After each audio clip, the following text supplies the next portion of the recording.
আজকে জুমা পূর্ব এই সংক্ষিপ্ত অধিবেশনে আমরা কোরআনুল কারীম থেকে আল্লাহ রাব্বুল আলামিনের তিনটি নাম, এই তিনটি নামের তাদাব্বুর, এই তিনটি নাম আমাদেরকে এই রমাদান কিভাবে রিলেট করে, এরকম আল্লাহর তিনটা নাম এবং তার যে উপলব্ধির জ্ঞান, এ বিষয়ে আমরা কিছু কথাবার্তা শোনার জন্য চেষ্টা করব। প্রিয় ভাইরা, কোরআনুল কারীমের মধ্যে আল্লাহ বলেছেন ওয়ালিল্লাহি আসমাউল হুসনা, আল্লাহর সুন্দর সুন্দর নাম আছে, ওই নামগুলো দিয়ে তোমরা ডাকাডাকি করো আল্লাহকে। আল্লাহ চান আল্লাহর সুন্দর নাম ধরে ধরে আল্লাহ রাব্বুল আলামিনকে ডাকা। বান্দা আল্লাহকে যতভাবে ডাকুক, যখন বান্দা ডাক দেয় ইয়া রহমান ইয়া আল্লাহ, ইয়া রহিম ইয়া আল্লাহ, ইয়া হাইয়্যু ইয়া আল্লাহ, ইয়া সালাম ইয়া আল্লাহ, ইয়া মুমিনু ইয়া আল্লাহ, ইয়া মুহাইমিনু ইয়া আল্লাহ, ইয়া আজিজু ইয়া আল্লাহ, ইয়া গফুরু ইয়া আল্লাহ, আল্লাহ পছন্দ করেন যে আমার বান্দা আমার সুন্দর নামগুলা ধরে আমার কাছে ডাক দিচ্ছে। সুবহানাল্লাহ।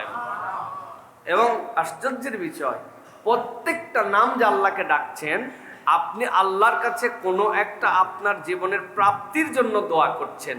সালাম মানে নিরাপত্তা দাতা, শান্তিদাতা, শান্তি যার কাছ থেকে আসে। ইয়া সালাম ইয়া আল্লাহ, হে শান্তির ধারক বাহক শান্তিদাতা আল্লাহ। তার মানে কি, আল্লাহ যেভাবে আমার জন্য শান্তি হয়, আমাদের জন্য শান্তি হয়, দুনিয়ায় আমার শান্তি হয়, পরকালে আমার শান্তি হয়, যে বিষয় আমার জীবনে ঘটলে আমার চোখ শান্তি হয়, মন শান্তি হয়, সব কিছুর উৎস তোমার থেকে। ইয়া সালাম ইয়া আল্লাহ, কিচ্ছু বলা লাগে না, এইটুক বললে আপনার যা চাহিদা সব আল্লাহকে বলা হয়ে যায়। আপনি ব্যাংকে গেছেন সবজি কেনার জন্য, এরকম পাগল আছে দেশে? সোনালী ব্যাংকে গেছে সবজি কেনার জন্য, আছে? ব্যাংকে গেছে ব্যাংকিং করার জন্য, ঠিক কি না? স্কুলে গেছে ব্যবসা করার জন্য, এরকম লোক আছে নাকি? স্কুলে গেছে টাকা পয়সা জমা দিয়ে এখানে ব্যবসা করবে না, স্কুল পড়ালেখা সাবজেক্ট। ঠিক আল্লাহর প্রত্যেকটা নাম এমন সাবজেক্টিভ, বান্দা যখন ওই জায়গায় ধাক্কা দেয়, ইয়া কাহার ইয়া আল্লাহ, আল্লাহর যে কাহারিয়াত, মহানুভবত্ব, বড়ত্ব, আল্লাহ আমি তো ঠেকে গেছি। একজন আমারে খালি ধোকা দেয়, একজন পাওয়ার দেখায়, আল্লাহ আমার উপর একজন গরম দেখায়, এমনভাবে আমারে কবজা করে ফেলছে যেন আমার আর কিচ্ছু নাই। ইয়া কাহার ইয়া আল্লাহ, আমি তোমার কাহারিয়াতের কাছে আমাকে সুপর্দ করলাম। যে এইভাবে করলে, যে আমার সাথে অন্যায় করতেছে, যে আমার সাথে জুলুম করতেছে, যে আমারে পাওয়ার দেখায়, ওই পাওয়ার কেমনে শেষ হবে? ওই পাওয়ারের সর্বোচ্চ পাওয়ারের কাছে আমি আসছি। ইয়া কাহার ইয়া আল্লাহ, এটা ফিলিংসের জায়গা, এটা হৃদয় দিয়ে অনুভব করার জায়গা। কোরআনের প্রত্যেকটা আয়াত, প্রত্যেকটা কিছু আল্লাহ রাব্বুল আলামিন এইভাবে সম্পর্কিত করেছেন। এই যে দেখেন, ইসলামে একটা কথা বলা হয় যে ইসলামে ডেট, তারিখ অথবা ব্যক্তির নাম নিয়ে কোনো আয়োজন ইসলাম পছন্দ করে না সার্বিকভাবে। প্রমাণ কি? আসহাবে কাহাফের যারা লোকজন, আল্লাহ রাব্বুল আমিন তাদেরকে 300 বছরের অধিক ঘুম পাড়ায় রাখলেন, তাই না ভাই? আল্লাহকে কোরআনে তাদের কোনো জায়গায় নাম বলছেন, কিন্তু আল্লাহ কি বলছেন? আমল বলছেন। তারা আল্লাহর সাথে শিরিক করবে না, তাওহীদের পক্ষে থাকবে, জালেমের সাথে একত্রিত হবে না। বেরোয় গেল, আল্লাহ নিরাপত্তা দিলেন, ঘুমায় রাখলেন, আল্লাহ জাগালেন, সব বললেন, নাম বললেন না, কিন্তু আমল বললেন। আল্লাহ রাব্বুল আলামিন এই ধরনের, এই যে আমল, আল্লাহ রাব্বুল আলামিন কর্মের এই জিনিসটা বান্দার থেকে দেখতে চান। আল্লাহ রাব্বুল আলামিন ওই দিন, তারিখ, নাম, বৎস উদযাপন, এইগুলো হচ্ছে ইসলামের সুন্নাহ না। এই জন্য কোরআন আমাদেরকে তাদাব্বুর দিয়েছে। আজকে আমরা যেটা আলোচনা সংক্ষিপ্ত সময়ে শুনবো, আল্লাহ রাব্বুল আলামিনের 3টা নাম পরিচয় এবং এ বিষয়ে আমাদের জীবনের সতর্কতা। প্রিয় ভাইয়েরা, 1 নম্বরে আল্লাহ রাব্বুল আলামিনের একটা নাম হচ্ছে যে আল্লাহ রাব্বুল আলামিন নিজেকে পরিচয় দিয়েছেন কোরআনুল কারীমের মধ্যে যে আল্লাহ হচ্ছে খাবীর। আল্লাহ রাব্বুল আলামিন সবিশেষ অবহিত, সবিশেষ অবহিত। খাবীর মানে তুমি যা করো সব বিষয়ে আল্লাহ রাব্বুল আলামিন খবর রাখতে পারেন, এই জন্যই তিনি খাবীর। সুবহানাল্লাহ।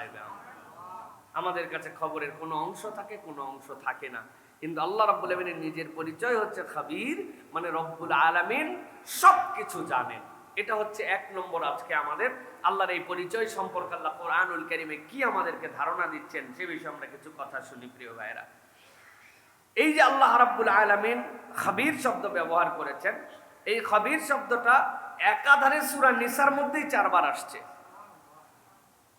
আল্লাহ রাব্বুল আলামিন বলছেন, ইয়া আইয়ুহাল্লাযীনা আমানু কুনু কওয়ামিনা বিল কিসত। আল্লাহ রাব্বুল আলামিন দুনিয়ার সব মানুষকে ডাক দিয়ে বলতেছেন, তোমাদের মধ্যে থেকে যারা ঈমান এনে ফেলছো, তোমরা আলাদা হয়ে গেছো। সব মানুষ এক গ্রেডে থাকলেও ঈমানদার আর সেই গ্রেডের মধ্যে নাই। সব মানুষ গণভাবে চলতেছিল, এক দলকে আল্লাহ আলাদা করে জান্নাতুল ফেরদাউসের ট্র্যাকের উপরে উঠায় নিছেন। ওই মানুষগুলো আল্লাহর প্রতি ঈমান এনেছে, নবীর প্রতি ঈমান এনেছে। আল্লাহ বলছেন, যদি তুমি সত্যি সত্যি ঈমান আনো, আমি রব্বুল আমিন তোমার জন্য দায়িত্ব দিলাম, কুনু কওয়ামিনা বিল কিসতি শুহাদা লিল্লাহ ওয়ালাউ আলা আনফুসিকুম আউল ওয়ালিদাইনি ওয়াল আকরাবিন। আমি রব্বুল আলামিন ঈমানদার হিসেবে তোমাদেরকে ডাক দিয়ে বলতেছি, ও ঈমানদারেরা, আমি রব তোমার জন্য নির্দেশনা জারি করলাম, তুমি ঈমানের পরিচয়বাহী, ঈমানের ঝান্ডাবাহী, ঈমানের পতাকাওয়ালা যদি হও, তুমি আজকের থেকে আর কারো প্রতি অন্যায় করতে পারবে না। কুমু কওয়ামিন, তুমি ন্যায়ের উপরে অধিষ্ঠিত হয়ে যাও। এইটা যেন তোমাকে ডানের দিকে ভারী করে, বামের দিকে ভারী করে এরকম নয়, বরং ন্যায়ের মানদণ্ডে নিজেকে তুমি তুলে নাও। আল্লাহ রাব্বুল আমিন বলতেছেন, এটা তোমার যদি নিকটাত্মীয় হয়, তোমার যদি পিতামাতার বিপক্ষেও যায়, কিন্তু তুমি যদি ন্যায় আর অন্যায় পার্থক্যটা অনুভব করে ফেলো, ঈমানদার হিসেবে তোমার দায়িত্ব হচ্ছে, বাপ তোমার বিপক্ষে চলে যেতে পারে, নিকটাত্মীয় তোমার বিপক্ষে চলে যেতে পারে, কিন্তু ঈমানের দাবিতে তুমি কখনো ন্যায় এবং অন্যায় এই দুটার মধ্যে থেকে তোমার বুদ্ধি বিবেচনা ঠিক থাকলে কখনো অন্যায়ের দিকে দাবিত হতে পারো না। আল্লাহ রাব্বুল আমিন এরপরে বলছেন, ইয়াকুন গানিয়ান আও ফাকিরান ফাল্লাহু আউলা বিহিমা।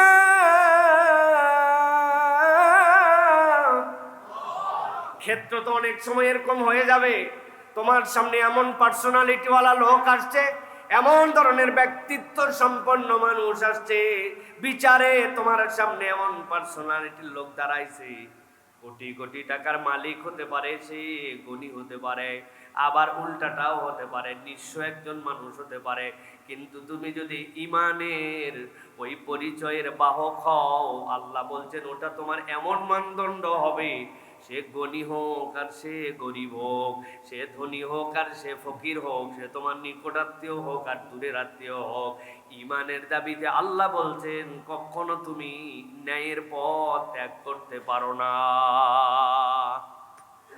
আল্লাহ রাব্বুল আমিন বলছেন, ফালা তাত্তাবিউল হাওয়া আন তা'দিলু, নিজের নফসের ইতাআত যেন করো না, নিজের নফস যা পছন্দ করে সেই দিকে যেন ফায়সালা করো না। তোমার দায়িত্ব হচ্ছে আদালত ইনসাফের প্রতি তোমাকে অটল অবিচল রাখা। আল্লাহ বলছেন, ওয়া ইন তালু আও তুরিদু ফা ইন্নাল্লাহা কানা বিমা তা'মালুনা খাবীরা। বান্দা জেনে রাখো, তোমার রবের একটা নাম আছে, তিনি কিন্তু সবিশেষ সব বিষয়ে খবর রাখেন। আল্লাহ বলছেন, যদি তুমি দেখো জেনে শুনে মিথ্যা বলো, তোমার সামনে যে ঘটনা আসছে তুমি জানো, তাহলে তুমি জেনে শুনে মিথ্যা কথা বলো, তোমার সামনে বিষয়টা পরিষ্কার, কিন্তু দলীয় স্বার্থে, পার্টির স্বার্থে, নিজের স্বার্থে, টাকা পয়সার স্বার্থে, ধনী গরিবের পার্থক্যের স্বার্থে, আপন পর এই সকল বিবেচনায় তুমি যদি জেনে বুঝে মিথ্যা কথা বলো, আল্লাহ বলতেছেন, অথবা যদি প্রবৃত্তির অনুসরণ করো, অথবা যদি ঘুরিয়ে পেঁচিয়ে কথা বলো, অথবা তুমি যদি বিচারটুকুকে এড়ায় যাওয়ার জন্য চেষ্টা করো, জানার পরেও, আল্লাহ রাব্বুল আমিন বলছেন, বান্দা তোমার দিলের মধ্যে এটা ঢুকায় রাখো, আল্লাহ রাব্বুল আলামিনের ব্যাপারে তোমার অন্তরে যেন এই সাক্ষ্যটা থাকে, ফা ইন্নাল্লাহা কানা বিমা তা'মালুনা খাবীরা, তুমি যা করো সব খবর যিনি রাখেন তিনি তোমার রব, তিনি কে? আল্লাহ। আল্লাহ এই জন্য বলছেন, এই তাদাব্বুর তোমার দিলের মধ্যে ঢুকাও, যে রব্বুল আলামিন সব জানেন, সবিশেষ অবহিত, যা আমি গোপন করি তাও জানেন, যা আমি প্রকাশ করি তাও জানেন, আমার অন্তরের সব খবর জানেন। রমাদানের সাথে রিলেট করে কিভাবে অন্তর দিয়ে ভালো করে বোঝেন, আমরা সকলেই এটার সাক্ষী। তৃষ্ণা লাগে, কষ্ট হয়, এমন এমন সিচুয়েশনে আমরা যাই, যেই জায়গায় যাওয়ার পরে আমি যদি এক ঢোক পানি খেয়েও ফেলি, আমি যদি কিছু ভক্ষণ করেও ফেলি, দুনিয়ার কারো বাপের ক্ষমতা নাই এটা জানবে, কিন্তু ওই বান্দা তারপরেও এটা করে না। কেননা তার দিলের মধ্যে ন্যূনতম একটা ইমানের এই চাহিদা আসছে যে ও জানে আমি যত গোপন জায়গাতেই ভক্ষণ করি, এক ফোঁটা পানি যদি গলার মধ্যেও যায়, কেউ না দেখলেও যিনি দেখেন তিনি কে। এই বিশ্বাস বান্দার দিলের মধ্যে সিয়াম ঢুকায় দিছে। ও বান্দার ইমান কম হোক বেশি হোক, অন্য সময় পাঞ্জেখানা নামাজি হোক, কোরআন পড়ুক কোরআন না পড়ুক, ওই বান্দার দিলের মধ্যে এটা ঢুকছে। আল্লাহ বলছেন সিয়ামের ন্যূনতম পাওয়ার হচ্ছে এটা। ওই বান্দার হৃদয়ের মধ্যে এই তাকওয়াটুকু ঢুকাই দিছি। এখন ওই বান্দার জন্য আল্লাহর নির্দেশনা, এইটা তো কেবল তোমার না খাওয়া আর তোমার আর এই পানাহার ত্যাগ করার মধ্যে সীমাবদ্ধ হতে পারে না। তুমি যদি একবারে তোমার রবকে খাবির হিসাবে বুঝে ফেলো, আর তোমার জীবনের সব জায়গায় যদি এই চর্চা শুরু হয়ে যায়, আল্লাহ বলছেন ওই বান্দা তখন মুত্তাকি হয়। ওই বান্দা আর জান্নাতের মধ্যে মৃত্যু ছাড়া কোনো পার্থক্য থাকে না। আল্লাহ রাব্বুল আলামিন সূরা মায়েদা ৮ নম্বর আয়াতের মধ্যে আল্লাহ বলছেন, ওয়ালা ইয়াজরিমান্নাকুম শানআনু কওমিন আলা আল্লা তা'দিলু ইদিলু হুয়া আকরাবু লিত্তাকওয়া। আল্লাহ বলছেন, দুনিয়ার মানুষ, আমি রব্বুল আমিন তোমাদের জন্য দায়িত্ব দিলাম দুনিয়ার বুকে চলতে ফিরতে, দুনিয়ার বুকে বিচার আচার করতে, একজনের সাথে আরেকজনের তুলনা করতে, নিজেদের সম্পর্ক করার ক্ষেত্রে তোমাদের মধ্যে যেন বিদ্বেষ কাজ না করে। তুমি গোষ্ঠী প্রীতির মধ্যে চলে গেছো, দল প্রীতির মধ্যে চলে গেছো, আঞ্চলিকতায় চলে গেছো। আল্লাহ বলছেন এই বিদ্বেষ যেন তোমাদেরকে ন্যায় থেকে সরায় না দেয়, ইনসাফ থেকে সরায় না দেয়। আল্লাহ বলছেন ইদিলু, তোমরা ন্যায় ইনসাফ কায়েম করো, ওয়া আকরাবু লিত্তাকওয়া, জেনে রাখো তাকওয়ার নিকটবর্তী হওয়ার জন্য এই ইনসাফ আর আদালত তোমাদের জন্য জরুরি। মুফাসসিরে কেরাম বলেছেন, কোরআনের কোন আয়াতের যদি সঠিক তাফসীর জানতে হয়, এর অন্যতম একটা উসুল ইমাম মুজাহিদ বলতেছেন, যেই আয়াতের তুমি তাফসীর পড়বা তার আগের শব্দ আর পরের শব্দ কোরআনে কত জায়গায় এসেছে, ওই শব্দ এটাকে বিশ্লেষণ করে বের করো। এর আলোকে তাফসীরগুলোর মধ্যে আসছে আল্লাহ যেখানেই তাকওয়া শব্দ ব্যবহার করেছেন, এর আগে পরে আদালত শব্দ ব্যবহার করেছেন। তাকওয়া মানে এই রকম নয় আমি বিরাট মুত্তাকি হুজুর হুজুর ভাব নিয়ে চলি, এত বড় দাড়িওয়ালা জুব্বাওয়ালা নামাজ কালাম পড়তেছি, কিন্তু আমার মধ্যে পরিবারের মধ্যে ইনসাফ নাই, আমার বোন আমার থেকে বঞ্চিত, আমার নিকটাত্মীয় আমার থেকে বঞ্চিত, বিচার ফাইসালায় আমি ২ নম্বর মানুষ। আল্লাহ বলছেন এটা তাকওয়ার মানদণ্ড নয়, বরং তাকওয়া ডিমান্ড করে তুমি একজন ইনসাফ এবং আদালতওয়ালা মানুষ হবা। আপনার বাড়িতে আপনার ছোট ছোট বাচ্চা আছে, প্রত্যেক দিন দুধের হাঁড়িতে দুধ জাল হয়। আপনার বাড়িতে একজন কাজেরও মানুষ আছে, আপনার হেল্পিং হ্যান্ড হিসাবে সে দুধ জাল দেয়, সে দুধ পরিবেশন করে, আপনার বাচ্চাকে খাওয়ায়, আপনার বাড়িতে কাজ করে। দুধের সর, দুধের হাঁড়ি, দুধের খাবার প্রত্যেক দিন আপনার বাচ্চার জন্য যে প্রস্তুত করে, তার কপালে দুধ জোটে না। এরকম অনেক পরিবার আমাদের দেশে আছে না নাই? ইনসাফ আদালত আমাদের মধ্যে হইল না। তাহলে এই জন্য ভালো করে আমার দায়িত্বের জায়গা থেকে সব জায়গায় আমাকে বুঝতে হবে আমি যেন ইনসাফ করি, আমি যেন আদালত করি। আল্লাহ বলতেছেন এই বোধটা তোমার মধ্যে কখন আসবে? যখন তুমি তোমার খাবির রবকে চিনে ফেলবে। আমার রব তো এমন রব, আমি যা করি সে বিষয়ে তিনি অবহিত। এক জায়গায় দান করছিলাম, সবার নাম মারহাবা দিয়া বলছে, আমার নাম বলা হয় নাই, তাতে কি যায় আসে আর কি না যায় আসে?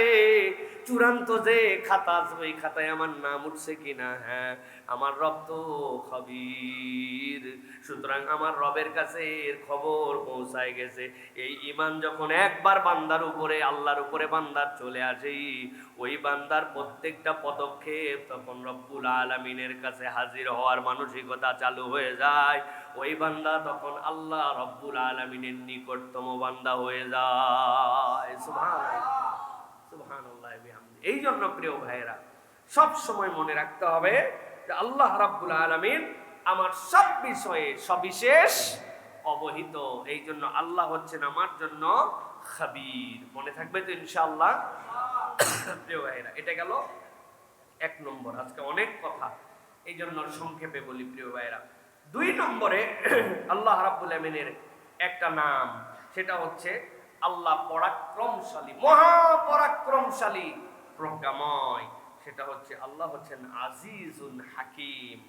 এইটার বোধ আমাদের হৃদয়ের মধ্যে ঢুকাতে হবে। আল্লাহ আমাদের জন্য কিভাবে পরাক্রমশালী, কিভাবে প্রজ্ঞাময়। কোরআনুল কারীমের মধ্যে আল আজিজ আল হাকিম একসাথে, আল আজিজ আল হাকিম আলিফ লাম দিয়ে, এইটা আসছে 47 বার কোরআনুল কারীমের মধ্যে। আর শুধু আজিজ আর হাকিম এইটা আসছে কোরআনুল কারীমের মধ্যে 13 বার। আল্লাহ রাব্বুল আলামিন নিজের পরিচয় দিয়েছেন যে আমি পরাক্রমশালী এবং আমি মহাপ্রজ্ঞাবান। আল্লাহ রাব্বুল আলামিন সূরা বাকারা 260 নম্বর আয়াত, তার প্রিয় পয়গম্বর ইব্রাহিম আলাইহিস সালাম, যিনি নিজে নিজে আল্লাহর কাছে সমর্পিত হয়েছেন, দুনিয়ার সকল বড় বড় জিনিস তার সামনে উদিত হয়েছে, অস্তমিত হয়েছে। চাঁদ উঠলো আমার রব, ডুবে যায় যেটা কেমনে আমার রব হয়, সূর্য উঠেছে আমার রব, এরপরে সূর্য অস্তমিত হয়েছে এটা আমার কেমনে রব হয়। এরপরে আল্লাহর বান্দা রিয়ালাইজ করছি এই চাঁদ সূর্য আসমান জমিনের স্রষ্টা যিনি, তিনি আমার রব। এইটার সকল পয়গম্বরের দ্বারা সম্ভব হয় নাই, দুনিয়ার সব মানুষের দ্বারা সম্ভব হয় নাই। ইব্রাহিম আলাইহিস সালামকে আল্লাহ এমন বোধ দান করেছিলেন, যিনি নিজে নিজের দিল দিয়ে অনুভব করে আল্লাহর কাছে নিজেকে সমর্পণ করেছিলেন। ও ইব্রাহিম আলাইহিস সালাম, আল্লাহ রাব্বুল আলামিনকে বলছেন, আল্লাহ কোরআনে তার ভাষাকে আবার উল্লেখ করেছেন, ওয়া ইয ক্বালা ইব্রাহিম রাব্বি আরিনি কাইফা তুহিল মাউতা। হে রব্বুল আলামিন, আমি আপনার কাছে একটুখানি দেখতে চাই, এই যে জীবন আছে যেটা আমার সামনে, এইটা আবার দেখি জীবন হারা হয়ে যায়, তুমি কেমনে এইটার জীবন দাও একটু দেখতে চাই। আল্লাহ আদর করে জিজ্ঞাসা করেছেন, ক্বালা আওয়ালাম তুমিন, ও ইব্রাহিম তোমার কি বিশ্বাস হয় না? ইব্রাহিম আলাইহিস সালাম চটপট করে উত্তর দিয়েছেন, ক্বালা বালা। এই রব্বুল আলামিন, বিশ্বাস হবে না কেন? অবশ্যই অবশ্যই বিশ্বাস হয়। আমি তো আপনাকে আমার নিজের দিলের অনুভব দিয়ে বিশ্বাস করেছি, আমি চন্দ্র সূর্য কারো কাছে মাথা নামাই নাই।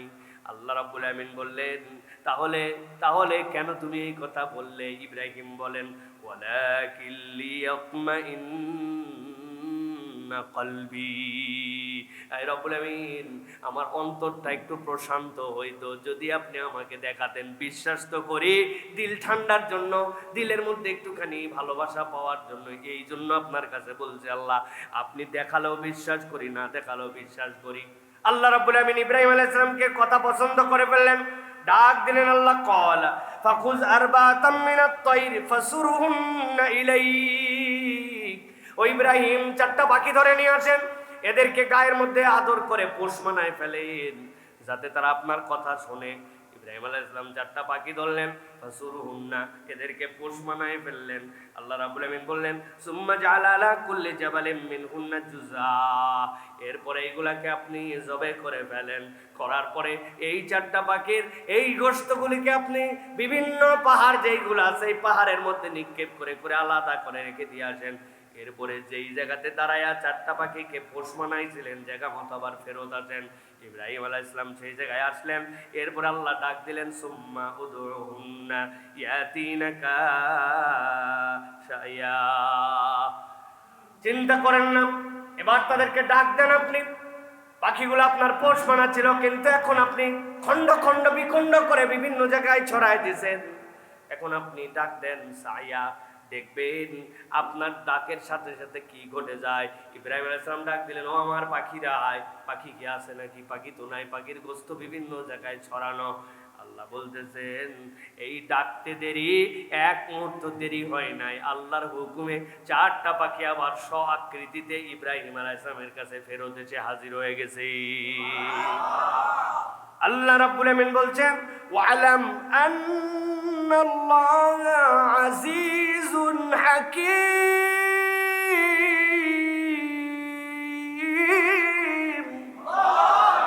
ও দুনিয়ার মানুষ জেনে রাখো, জেনে রাখো, তোমার রব হচ্ছেন মহাপরাক্রমশালী, প্রজ্ঞাময়। তিনি কেমনে ক্ষমতার বিস্তার দেখান এইটা তোমার মাথায় কাজ করবে না, কিন্তু এইটা তোমার বিশ্বাসে রাখতে হবে আমার রব মহাপরাক্রমশালী। এইটার জায়গা দুই ধরনের বান্দার অন্তরে। একটা জায়গা বান্দা যখন জানবে আমি যার গোলাম তিনি মহাপরাক্রমশালী, ওই বান্দার চলাফেরার ধরন কিন্তু ভিন্ন হবে। এই কথা ঠিক কিনা? তুমি কার লোক? চেয়ারম্যানের কই কোনার সময় আছে ব্যাককল, আমি এমপির লোক। আরে এমপি লাগাইছে। মন্ত্রীর লোক কইলে এমপি মন্ত্রীর সাথে আমার চলাফেরা নাই ভাই, প্রধানমন্ত্রী ডাকলে যাই না হলে যাই না। আর কোন ঠেলামেলা চলবে নিচের লোকদের? সবগুলা চুপসায় যায়। ওরে বাবা রে বাবা, এর সাথে খাতির কার রে? প্রধানমন্ত্রীর সাথে তার সম্পর্ক। কই আমি এমপি মন্ত্রী মিনিস্টার না হতে পারি, তবে এমপি মন্ত্রী মিনিস্টার বানাই। এরকম কিছু লোক আছে কি নাই ভাই? আছে। প্রিয় ভাইরা, আপনি বোঝার চেষ্টা করেন। আল্লাহ বলতেছেন তুমি কার গোলাম, একটু হৃদয় দিয়ে অনুভব করো। আল্লাহ বলতেছেন আজিজুন হাকিম, মহাপরাক্রমশালীর গোলাম তুমি, যেমন তেমন রবের গোলাম নও। সুবহানাল্লাহ। আমি কতবার যে আপনাদেরকে এই গল্প শুনাইছি, মিশরের এই গল্প। মিশরের দুর্ভিক্ষ আর সবাই দুশ্চিন্তায়, সব মানুষ মিলে চিন্তা করতেছে কেমনে বাঁচা যাবে, কেমনে কি করা যাবে। যেই ঘরের মধ্যে পরামর্শ হয় ওই ঘরের একটা জানালা খোলা, পাশ দিয়ে একটা রাস্তা গেছে, দেখি একজন গান গাতে গাতে যাচ্ছে, তারে নারে তারে নারে তারে নারে করে। চিন্তা করছে ব্যাককল মানুষের বিপদ, তোর না হয় পরামর্শ সবাই নাই, কিন্তু তোর এত সুখ আসে কোত্থেকে, এত অন্তরে ধর ধর ধর। ব্যাককল বেদ্যপ কোথাকার, কোন সময় কোন গান গাওয়া লাগবে ধরে নিয়ে চলে। এই তোর মনে এত পিনিক কেন? লোকজনের খাওয়ার নাই, বরণ নাই, মানুষ চিন্তায় অস্থির। ওই আপনাদের চিন্তা আপনারা করেন, করবেন না? ওই আমি যার বাড়িতে কাজ করি এই লোকের গোলার মধ্যে কি পরিমাণ গম আর জব আছে এ আমার জানা আছে। আপনারা 2 বছর না খায় থাকেন, আমার মালিকের 2 বছরের খাবার সংরক্ষিত আছে। চিন্তা আপনার, চিন্তা আমার নাকি? এই কথা বলে ওরা ছেড়ে দিচ্ছে যে সত্যি তো, এর যে মালিক আর মনিব তার সাথে তো হিসাব ভিন্ন। এর মধ্যে থেকে একজন জ্ঞানী মানুষ তখন বলছে আরে সুবহানাল্লাহ, দুনিয়ার একজন গোলাম, তার মনিবের 2 মাসের খাবার জমা আছে জন্য, তার গরম, তার ফুটানি, তার হাসি। আর আমরা কোন মনিবের গোলাম? আমাদের এত দুশ্চিন্তার কারণ কি? আমরা ওই মনিবের কাছে নিজেদেরকে আত্মসমর্পণ করে প্রকৃত গোলামের পরিচয় দিলে আমাদেরও তো চিন্তা হওয়ার কথা নয়, ঠিক কিনা? আল্লাহ রাব্বুল আমিন এই জন্য বলছেন দুনিয়ার মানুষ ভালো করে জেনে রাখো, তোমার রবের পরিচয় তোমার মধ্যে ঢুকায় নাও। ওয়ালাম, জেনে রাখো, তুমি বুঝে রাখো, আন্নাল্লাহ আজিজুন হাকিম, আল্লাহ রাব্বুল আমিন তোমাদের জন্য মহাপরাক্রমশালী, প্রজ্ঞাময়। তোমার জ্ঞানের অল্প একটু দেওয়ার কারণে তোমার কত বিচক্ষণ মনে হয়, কিন্তু আল্লাহ নিজে ঘোষণা দিয়েছেন ওয়ামা উতিতুম মিনাল ইলমি ইল্লা কালিলা। আল্লাহর জ্ঞান ভান্ডার থেকে তোমাদেরকে কিঞ্চিত মাত্র দেওয়া হয়েছে। সব জ্ঞান, সব প্রজ্ঞা রব্বুল আলামিনের কাছে। কিন্তু আল্লাহ রাব্বুল আমিনের সাথে রিলেট করব কিভাবে? আজিজুন হাকিমের সাথে নিজেকে মিশায় দিব কিভাবে? আল্লাহ সেটার কৌশল ব্যাখ্যা করছেন। আল্লাহ রাব্বুল আমিন সূরা বাকারার ভিতরে বলছেন রব্বানা ওয়াবআথ ফীহিম রাসূলাম মিনহুম ইয়াতলু আলাইহিম আয়াতিকা ওয়া ইউআল্লিমুহুমুল কিতাবা ওয়াল হিকমা ওয়া ইউযাক্কিহিম ইন্নাকা আনতাল আজিজুল হাকীম। ও ইব্রাহিম আলাইহিস সালাম খানায় খাবার পাশে দাঁড়ায় দাঁড়ায় আল্লাহর কাছে দোয়া করেছিলেন। আল্লাহ বলছেন বান্দা তোমার আজিজুল হাকিমের সাথে রিলেট করবে কেমন করে? এই সিলসিলাটা তুমি কেমনে নিবা? রবের কাছ থেকে এই পারফরমেন্স তোমার হৃদয়ের মধ্যে কেমনে ঢুকাবা? এইটা নিরেট কেবল ওয়াজ শোনার দ্বারা তোমার হৃদয়ের মধ্যে এস্টাবলিশড হবে না, ইনস্টল করা লাগবে। এইটা তোমার জন্য তোমার হৃদয়ের মধ্যে চালু করা লাগবে। আল্লাহ বলছেন এটার কৌশল হচ্ছে পয়গম্বররা যেই বার্তা নিয়ে আসবেন ওইটাকে গ্রহণ করতে হবে। কেননা তাদের 1 নম্বর কাজ ইয়াতলু আলাইহিম আয়াতিকা, তিনি তোমাদের কাছে তার আয়াত তেলাওয়াত করেছেন। ওয়া ইউআল্লিমুহুমুল কিতাব, এই কিতাব তোমাদেরকে শিক্ষা দিয়েছেন। ওয়াল হিকমা, এবং এর মধ্যে তোমাদের জন্য প্রজ্ঞা আছে। ওয়া ইউযাক্কিহিম, আর এইটার জন্য অন্তরটা পরিশুদ্ধ হওয়া লাগে। তুমি যদি নিজেকে তোমার ওই অ্যাপসের জন্য উপযুক্ত ডিভাইস হিসেবে নিজেকে উপস্থাপন করতে না পারো, ওইটা যেরকম সেখানে ইনস্টল হয় না।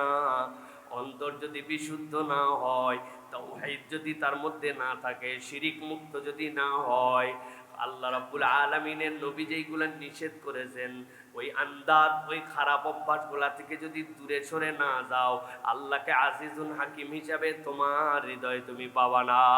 এই জন্য পরিশুদ্ধ অন্তর, আল্লাহর কোরআনের হিকমত, কোরআনের তিলাওয়াত, কোরআনুল কারীমের বুঝ, এইগুলো যখন একটা বান্দার জীবনে বৃদ্ধি পায়, ওই বান্দার হৃদয়ে এমন ফিলিংস হয়, আমি তো ওই রবের গোলাম যিনি মহাপরাক্রমশালী। সুবহানাল্লাহ। রমজান কিভাবে রিলেট করে এটার সাথে? শাহরু রমাদান আল্লাযী উনজিলা ফীহিল কুরআন, এই কোরআন আপনি যখন পড়বেন, তাদাব্বুর হবে, কোরআনের ভালোবাসা হবে, কোরআনের প্রতি আপনার মহাব্বত হবে, একটু একটু করে অর্থ বুঝতে শিখছেন, একটু একটু করে এর মধ্যে থেকে দু চারটা করে আল্লাহ রাব্বুল আলামিনের কোরআনের এই সকল ঘটনাগুলোর থেকে আপনি একটু শানে নজুল পড়তে শুরু করেছেন। মন চাইছে দেখি তো একটা আলফাজুল কোরআনের বই কিনি, তো দেখি তো গুগলে একটু সার্চ দিয়ে দেখি তো যে কোরআনুল কারীমের শব্দার্থের জন্য কোনো বই আছে কিনা। আম্মা পাড়ার ভিতরে আপনি যদি মাত্র 226টা ওয়ার্ড মুখস্থ করতে পারেন, ঘুরে ফিরে ওই শব্দগুলাই আসছে, আপনি যাই পড়েন 100% না বুঝলে 50% আপনি বুঝে ফেলবেন। এই 226টা শব্দ মুখস্থ করা কোনো বান্দার কাছে কোনো ব্যাপারই না। ওই বান্দা 10টা অন্তত করি, 20টা অন্তত করি, আলাম মানে জানিয়ে ফেলছি, যেখানে এরপরে আলাম আসছে আমি বুঝে ফেলছি আলামের মানে কি, তারা মানে আমি বুঝে ফেলছি। এই যে আপনি আস্তে আস্তে করে একটা দুইটা করে করে তাদাব্বুর আর কোরআনকে ভালোবাসতেছেন, এটা কি? আল্লাহ বলছেন এটা তোমার হৃদয়ের মধ্যে ওই আজিজুন হাকিম, ওই হৃদয়ের মধ্যে গফুরুর রহিম, ওই হৃদয়ের মধ্যে হালিম, এই অনুভবগুলো আল্লাহ রাব্বুল আলামিন জাগ্রত করে দিবেন। কেননা তোমার অন্তরটা এটার জন্য তৈরি হচ্ছে, এটা কোরআনুল কারীম ছাড়া সম্ভব। এই জন্য প্রিয় ভাইয়েরা, রমাদান আমাদেরকে আল্লাহ রাব্বুল আলামিন এই বোধের জায়গাগুলো, আল্লাহ রাব্বুল আলামিনের এই কথাগুলি আমাদের হৃদয়ের মধ্যে ধারণ করায়। আজকের সর্বশেষ পয়েন্ট যেটা, সেটা হচ্ছে আল্লাহ রাব্বুল আলামিন নিজের আরেকটা পরিচয় দিয়েছেন। আল্লাহ রাব্বুল আলামিন হচ্ছেন পরম মমতাময়, সহানুভূতিশীল, স্নেহময়। আল্লাহ পরম মমতাময়, এটাকে আল্লাহ রাব্বুল আলামিন কোরআনুল কারীমের মধ্যে বলেছেন রাউফুর রহিম। রাউফুর রহিম। আল্লাহ রাব্বুল আলামিন কোরআনুল কারীমের মধ্যে বলছেন, পুরা কোরআনে মাত্র 2 বার এটা আসছে, মাত্র 2 বার।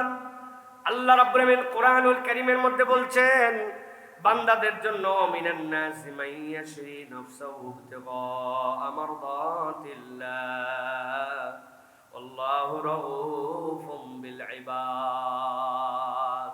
আল্লাহ নবীর একজন সাহাবী ছিলেন হযরত সুহাইব রুমি রাদিয়াল্লাহু তাআলা আনহু। সুহাইব রুমি তার সবচেয়ে বড় যোগ্যতা ছিল এমন তীর নিক্ষেপ করতে পারতেন, কোন ব্যক্তি যদি পুরা শরীর তার লৌহ বর্ম দিয়ে আবৃত করে রাখতো, কিন্তু সুহাইব রুমির তীর এমন নিখুঁত নিশানায় যে চোখটুকু কেবল বর্মের ফাঁকা থাকতো, এমন অ্যাঙ্গেল থেকে মারতেন, ওর মাথা নড়াচড়া করা অবস্থাতে ওই দিক দিয়ে তিনি তীর ঢুকাই দিতে পারতেন।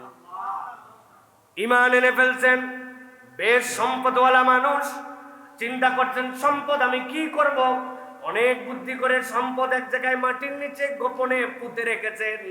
রাখার পরে আস্তে আস্তে করে কৌশলে একটা সবচেয়ে তাগড়া ঘোড়া নিছেন, পিঠ ভর্তি তীর নিছেন, গলার মধ্যে তলোয়ার ঝোলানো।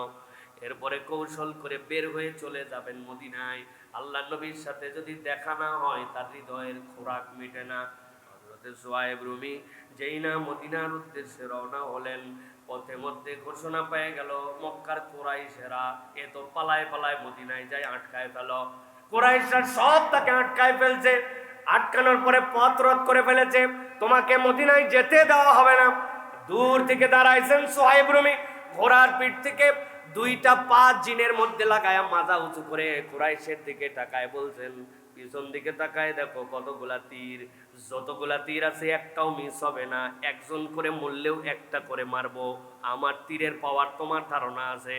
তীর যখন ফুরায় যাবে, হাতের তলোয়ার যেটা আছে, সুহাইব রুমির সাহস কেমন সেটা তো জানো। মরার আগে একা মরবে না, অন্তত পক্ষে কয়েক ডজনকে, স্বামীগুলাকে সবগুলাকে বিধবা করে, সন্তানগুলাকে এতিম করে, তারপরে কিন্তু সুহাইব রুমি কিন্তু তোমাদের থেকে দূরে যাবে। তবে একটা সুযোগ দিতে চাই। কি চাও আমার কাছে? আমার সম্পদ যদি নিতে চাও, অমুক পাহাড়ের পাদদেশে কোনার মধ্যে এইগুলা পোতা আছে। সোয়াইব মিথ্যা কথা বলে না, আমার যত সম্পদ ওখানে রাখা আছে সবগুলা নিয়ে নিতে পারো। অমুক অমুকের কাছে আমার ঘোড়াগুলা দিয়ে রাখছি, সবগুলা নিয়ে নিতে পারো। এখন সিদ্ধান্ত তোমাদের, সম্পদ পাবা না, আর যদি মনে করো জীবন হারাবা, কোনটা তোমরা নিবা? কুরাইশ লোভী লোকেরা বলল, একটা লোককে ছেড়ে দিলে কি হবে, তার সম্পদ তো সবই দিয়ে গেল, টাকা পয়সার খোঁজ খবর দিয়ে গেল, যাও তুমি চলে যাও। সুহাইব চলে গেলেন, সব সম্পদ শেষ, ঘোড়া শেষ, সব তার স্থাবর সব কিছু জানান দিয়া কেবলমাত্র পিঠের মধ্যে কয়টা তীর আর নাঙ্গা তলোয়ার নিয়ে আল্লাহ নবীর কাছে মদিনা মুনাওয়ারায় হাজির হয়ে গেছেন। নবীজিকে দেখার পরে দিল খুশ হয়ে গেছে, আনন্দে চিৎকার দিয়ে আল্লাহু আকবার বলে আল্লাহ নবীকে জড়ায় ধরছেন। ধরায় বলছি, ইয়া রাসূলুল্লাহ, কেমনে আসছি জানেন নাকি? আমাকে কুরাইশরা ধরে ফেলছিল, ধরার পরে তাদের কাছে এমন এক গরম দিছি, আর সাথে সাথে লোভ দিছি। গরমেও কাজ হয়েছে, লোভেও কাজ হয়েছে, আমার সব সম্পদ নিয়ে নিছে। এই যে কাপড়, এই যে ঘোড়া, আর এই যে তীর, এইটুকুই কেবল আমার সম্পদ, আর কিছু আনি নাই। আল্লাহ নবীর প্রতি সাথে সাথে জিবরাইল আমিন চলে আসলেন। এক মুহূর্ত দেরি হয় নাই, আল্লাহ আয়াতে কারিমা অবতীর্ণ করলেন, ওয়া মিনান নাসি মান ইয়াশরি নাফসাহু ইবতিগা মারদাতিল্লাহ ওয়াল্লাহু রাউফুম বিল ইবাদ।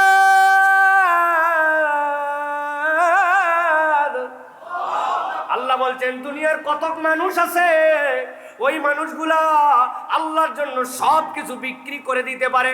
টার্গেট কেবল আমার আল্লাহ খুশি কিনা, আল্লাহর খুশির জন্য দুনিয়া দিয়ে ফেলতে পারে। আল্লাহু আকবার। আল্লাহ বলছেন, মনে করো না সে আল্লাহর খুশির জন্য সব দিয়ে দিছে আর আমি আল্লাহ কিছু দেই নাই। আমি আল্লাহ তার ব্যাপারে জানায় রাখলাম, আল্লাহু রাউফুম বিল ইবাদ। আল্লাহ বান্দার ব্যাপারে পরম সহানুভূতিশীল, পরম মমতাবান। যেই আল্লাহ বান্দাকে মমতাবান বলে, স্নেহশীল রব বলে, ওই বান্দার আর কারো কাছে যাওয়া লাগবে নি। আল্লাহ রাব্বুল আলামিন এই এক জায়গায় বলেছেন এইটা, আরেক জায়গায় আল্লাহ রাব্বুল আলামিন বান্দার জন্য সবচেয়ে বড় আশা দিয়েছেন।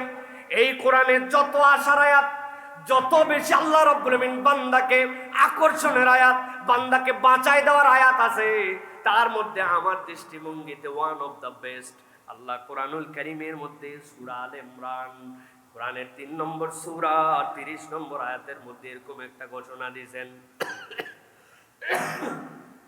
আল্লাহ রাব্বুল আলামিন বলছেন, ও আমার বান্দারা শোন শোন, ইয়াউমা তাজিদু কুল্লু নাফসিম মা আমিলাত মিন খায়রিন মুহদারা। আল্লাহ বলছেন, হাসরের ময়দানে ওই বান্দা দুনিয়ার বুকে যা করছে সবগুলা তার সামনে হাজির হয়ে যাবে। যেই না সব আমল তার সামনে হাজির হয়ে যাবে, আল্লাহ বলছেন, ওয়া মা আমিলাত মিন সুইম, আর তার সামনে যত আমল করছিল খারাপ, সবগুলা তার সামনে হাজির হবে। ভালো গুলাও হাজির হবে, খারাপ গুলাও হাজির হবে। কিন্তু বান্দার মনের মধ্যে একটা আশা হবে। বান্দার মনের খবর কে জানে? ঘুমায় যাননি তো ভাই? মনের খবর কে জানে? ভালো করে বোঝেন, আবার বোঝেন। আল্লাহ বলছেন, ইয়াউমা তাজিদু কুল্লু নাফসিম মা আমিলাত মিন খায়রিন মুহদারা। আল্লাহর সামনে কিয়ামতের দিনে যত ভালো কাজ করছে সবগুলা হাজির হয়ে যাবে। আল্লাহ বলছেন, কেবল এইটুকুই নয়, ওয়া মা আমিলাত মিন সুইন, যত খারাপ কাজ করেছে সেগুলাও তা হাজির হবে। কিন্তু বান্দার হৃদয়ের মধ্যে একটা অনুভব হবে। কি অনুভব? আল্লাহ বলছেন, তাওয়াদ্দু লাউ আন্না বাইনাহা ওয়া বাইনাহু আমাদাম বাঈদা। বান্দা আশা করবে ভালোগুলা থাক, কিন্তু খারাপ যেইগুলো আছে এইগুলার সাথে আমার যদি একটা দূরত্ব ঘটে যেত, এমন একটা ভাব হতো এই কাজে আমি করি নাই, এই আমল আমার সামনে নাই, সবই আসছে কিন্তু বান্দার হৃদয়ের মধ্যে অনুভব হবে। লাউ, আল্লাহ বলছেন যদি তাওয়াদ্দু, তাদের মধ্যে থেকে একটা দূরত্ব তৈরি হতো, বাঈদান অনেক দূরে, যে তার ভালোগুলা তার কাছে আছে, খারাপগুলা তার কাছে নাই। আল্লাহ এরপরে ঘটনা বর্ণনা করেন নাই হবে কি হবে না, তবে রব্বুল আমিন বান্দার ব্যাপারে বলছেন ওই বান্দা আল্লাহ রব্বুল আমিনের কাছে যখন এই আশা করবে, ওয়া ইউহাযিরুকুমুল্লাহু নাফসাহু ওয়াল্লাহু রাউফুম বিল ইবাদ। আল্লাহ বলছেন বান্দারে আশা যখন হবে, আমি বান্দার ব্যাপারে বলে রাখলাম তোর রব কিন্তু এই বিষয়ে বেখবর নয়, তোর রব কিন্তু তোর প্রতি মমতাশীল। হৃদয়ের মধ্যে ধাক্কা দেয় এই কথার দ্বারা। আল্লাহ বুঝাতে চান বান্দা তোর মনের কামনাটা ওই দিন আল্লাহ পূরণ করে দিতে পারে। যাই রব, আমার তো গুনাহ অনেক, আমার তো সব কিছু আছে, কিন্তু এই গুনাহগুলা যদি একটু দূরে থাকতো। আল্লাহ বলছেন আল্লাহ রাউফুম বিল ইবাদ। রব মমতাশীল, রব স্নেহশীল, রব বান্দার প্রতি যত্নশীল। এই কথা বলার মানে কি? এই কথা বলার মানে সুযোগ থাকতে পারে। সুবহানাল্লাহ। নবীজি সাল্লাল্লাহু আলাইহি ওয়াসাল্লাম বলছেন হাশরের ময়দানে যখন বিচার শুরু হয়ে যাবে, বান্দার জীবনে সবসময় সতর্ক থেকো, তোমার যেন জুলুম না থাকে জীবনে, তোমার যেন বান্দার হক নষ্ট করার গুনাহ না থাকে, শিরিক না থাকে। আল্লাহ বান্দাকে ডাক দিবেন, ডাক দিয়ে একটা পর্দার মধ্যে ঢুকায় নিবেন, বান্দাকে জিজ্ঞাসা করবেন এ অপরাধ করছিলি? আল্লাহ করছিলাম। এ অপরাধ করছিলি গোপনে এইটা। বান্দা দেখবে ওরে রব্বুল আলামিন একটা কিছু বাদ যায় নাই, সবগুলা তো আমার সামনে হাজির। বান্দার কোনো কথাই বলবে না, মাথা নিচু করে ফেলবে। আল্লাহ নিজের পরিচয় দিবেন, আমার নাম সাত্তারুল উয়ুব। বান্দা তোর দুনিয়ার গুনাহ করছিলি কিন্তু কারো কাছে বলি নাই, আমি গোপনে রাখছিলাম। যা বান্দা, তোর কাছে যেহেতু শিরিক নাই, তোর যেহেতু জুলুমের বিচার নাই, এই জন্য আল্লাহ ওই বান্দার গোপন গুনাহ মাফ করবেন। দুনিয়ার অন্য মানুষও জানতে পাবে না, মানুষ জানবে এই লোক বোধহয় এমনি নিষ্কলুষ হয়ে জান্নাতের দিকে রওনা দিয়েছে, কিন্তু আল্লাহ তাকে গোপন গুনাহ সব মুছায় দিয়ে বলবেন তোর গোপন গুনাহ গোপনে রেখে মাফ করে দিলাম, তুই জান্নাতের দিকে রওনা দে। আল্লাহ এই জন্য বলছেন ওই মানুষগুলা আল্লাহর কাছে আশা করবে, ওয়া ইউহাযিরুকুমুল্লাহু নাফসাহু ওয়াল্লাহু রাউফুম বিল ইবাদ। আল্লাহ বান্দার প্রতি স্নেহশীল, বান্দার প্রতি মমতাশীল। সুবহানাল্লাহ। আল্লাহ যেরকম পরাক্রমশালী, আল্লাহ যেরকম খবর রাখেন, আল্লাহ রাব্বুল আমিন ওইরকম মমতাশীল বান্দার প্রতি। দুনিয়ার কোন বান্দাকে আল্লাহ জাহান্নামে নেওয়ার জন্য সৃষ্টি করেন নাই, কোন বান্দাকে হারাম এই কাজ করেন নাই যে ওইটা তাকে করতেই হবে, হালাল এই জন্য করেন নাই যে ও করতে পারবে না। এটা প্রত্যেকটা হারাম মানুষের উপকার নাই, মানুষ ত্যাগ করতে পারবে জন্যই আল্লাহ হারাম করেছেন। এটা আমাদের ঈমান। প্রত্যেকটা হালাল পালনীয় বলেই আল্লাহ বান্দাকে দিয়েছেন, এটা আমাদের ঈমান। করতে পারি না, এটা আমার ব্যর্থতা। শয়তান আমাকে এটা দিয়ে অন্যদিকে ঘাটলাতে চায়। সে আল্লাহ রাব্বুল আলামিনের এই বুঝ থেকে আমাকে দূরে সরায় নিতে চায়। তিনি যে রাউফুম বিল ইবাদ, তিনি আজিজুল হাকিম, তিনি যে আপনার আমার জন্য রাউফুম বিল ইবাদ, এইগুলোর থেকে দূরে সরায় দিতে চায়। রমাদান আমাকে ওইটাই শেখায়। আহারে, আমার যেন ক্ষুধার কষ্ট না হয়, এই জন্য আমি খাই জান ভরে সাহারি। আমি শেষ মুহূর্তে আমল বানাইছি, নবীজির সুন্নাত শুনছি, হুজুররা বলছে 3টা খেজুর খাওয়া সাহারিতে সুন্নত। এই পর্যন্ত ভাত খাইয়া তারপরে 3 খেজুর খায়, ঠিক না ভাই? কি পরিমাণ আমরা খাওয়া খাইলাম আমার ক্ষুধা নিবারণের জন্য। অথচ আল্লাহ বলছেন ইন্নাল্লাহা ওয়া মালাইকাতাহু ইউসাল্লুনা আলাল মুতাসাহহিরিন। আল্লাহর ফেরেশতারা ওই বান্দা সাহরি করে আর আল্লাহ তার প্রতি রহমত করে, আর ফেরেশতারা ক্ষমার দোয়া করে। সুবহানাল্লাহ। আমি খাই সাহারি আর আমার আল্লাহ আমার ওইটা ইবাদত বানাইছে না। আমি ঘুমাই না পাই রে, আর আমার আল্লাহ বলছেন তুমি এশা পরে ঘুমাও আর ফজরের নিয়ত করো, সারা রাত আমি তাহাজ্জুদের সওয়াব দিতে থাকি। আমার আল্লাহ রাউফুম বিল ইবাদ। আল্লাহ এই বোধের জায়গাটা শিখাইছেন রমাদান দিয়ে, যে বান্দা এই নিয়ামত তোমাকে দিলাম। অথবা এই 3টা নামের তাদাব্বুর, আমরা মাঝে মাঝে করব আর অনুভব করব, তাহলে আমাদের হৃদয়গুলো আল্লাহর প্রতি বিনয়ী হবে, আল্লাহর কাছে আমাদের হৃদয়গুলো অবনত হবে। আমার রব আমাকে কতটুকু ভালোবাসেন, আমার রব আমাকে কেমন খবর রাখেন, আমার রব আমাকে কেমন সতর্ক করেছেন। হৃদয়ের মধ্যে এই বোধ জাগ্রত করার নামই হচ্ছে ওয়ালিল্লাহি আসমাউল হুসনা, আল্লাহর সুন্দর নাম আছে, ফাদউ, তোমরা ওই নাম দিয়ে আল্লাহকে ডাকো। এর নাম ডাকা, এই ডাকা মানে কেবলমাত্র একদমই কেবল জরফ করা নয়, জরফেরও দাম আছে, কিন্তু কেবলমাত্র জরফ নয়, এই অনুভব করে করে আল্লাহকে আমাদের ডাকতে হবে। আল্লাহ যেন আমাদেরকে তৌফিক দান করেন।